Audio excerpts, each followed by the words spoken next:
Empathy versus sympathy, what's the difference? Empathy and sympathy sound similar, but not everyone know that those things are two different terms.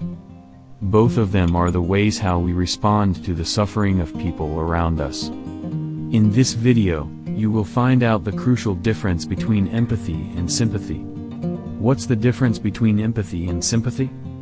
When you see someone around you is suffering, you may respond with different ways. You may say, "I care about you," and it's sympathy. Meanwhile, when you respond, "I'm hurting with you," then it's empathy. In general, sympathy is acknowledging someone else's pain, but empathy is choosing to feel the pain with them. For more specific information, let's break down sympathy and empathy in further information. What is sympathy? You may hear a lot about term sympathy, especially when it comes to someone's bad situation. Sympathy is being aware of and sensitive to the needs and suffering of others. It means you recognize and honor the reality of others' tough situation. Although you are expressing sadness for that person, you still have the emotional boundary around yourself so you don't feel what they are feeling. You may say "poor thing," or other words like "bless your heart," to the people who are suffering. However, it does not make you connect with them. Leaving them should deal with that feeling alone. What is empathy? Empathy is understanding and vicariously experiencing what others are going through. It's sitting in their pain.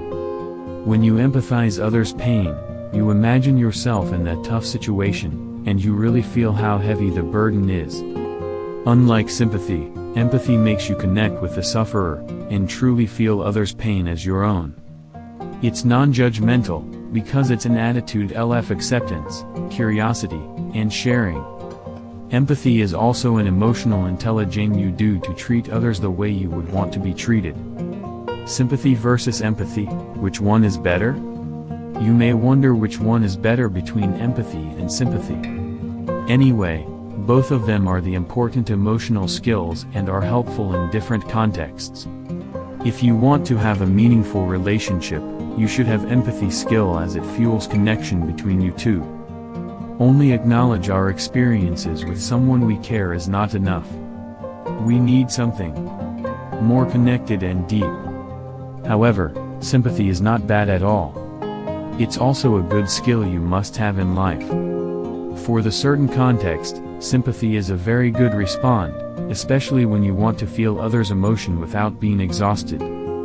By sympathize to others, you will learn about the oppression, pain and tragedy running rampant in our world. Then, it will help you making decisions about how we influence our community. It also makes our eyes open and our mind aware.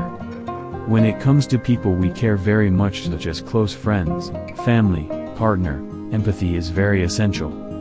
Meanwhile, for people we don't really know and don't really care about, such as strangers we know in social media, sympathy is better. How to practice empathy? To have meaningful deep relationship, you should have empathy. You can practice this skill like practice playing guitar, or something like that. To improve your empathy skill, here you can do. Show up. To practice empathy, you should start from showing this up. Just show this feeling to your partner, your parents, or others you really care about. Although you don't say anything, your presence is everything. So every time your loved ones have a tough situation, just be there for them to hug them, or simply to sit on the couch next to them. Your presence shows that you empathize their feeling. In many situations, they only need your presence even without expecting your advices or explanations. Be a good listener. Besides your presence, your loved ones also need someone who can be a good listener so they can express their emotions and feelings in a safe way.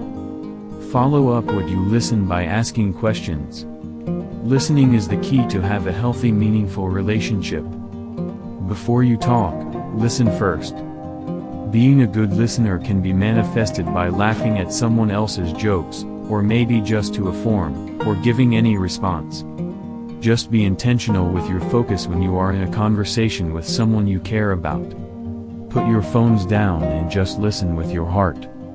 Practice mirroring. To be an empath, you also can practice mirroring. It's essential to reflect someone to themselves and will be a tremendous way to help people feel seen and validated. For instance, when your loved one comes home and tells her or his bad day with coworker, you could say something like, "That sucks. It sounds like you're feeling tired and frustrated. I can understand why you'd be discouraged." Try to connect with your partner by saying phrases like "tell me how that feels" or "tell me more about that." Empathy is all about connection. And you can choose to connect with your partner or not by choosing to experience what someone else is experiencing. Remember that it's not your job to fix everything. Remember that empathize does not mean that we offer advice and solution for someone else. People rarely need our rants about what they should have done or what you would have done. They only need to be heard. When you offer advices, especially when they don't ask, it only makes them feel incompetent or out of control. Don't be a lecturer, just be a good listener. If you have a solution, ask their permission to share it. You can ask whether they need your opinion or only your hug. Don't compare suffering or grief. Doing comparative grief is pointless and damaging. So avoid doing this way to someone you care about. The experience of tragedy is disorienting and confusing. One thing we often do when we experience tough situation is trying to make sense of our pain by comparing our situation with someone who is better or worse off than we are. Therefore, when someone you care about is suffering or experience a bad day, don't point out the silver lining. Just listen and don't remind them that things could be worse.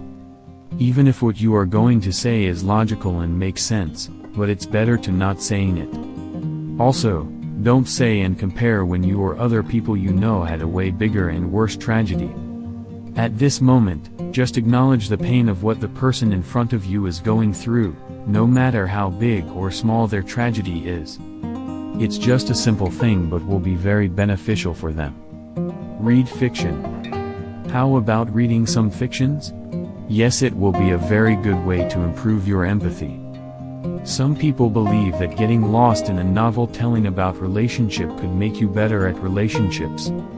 This is because stories will make you practice empathy as they transport you emotionally into someone else's experience in the story.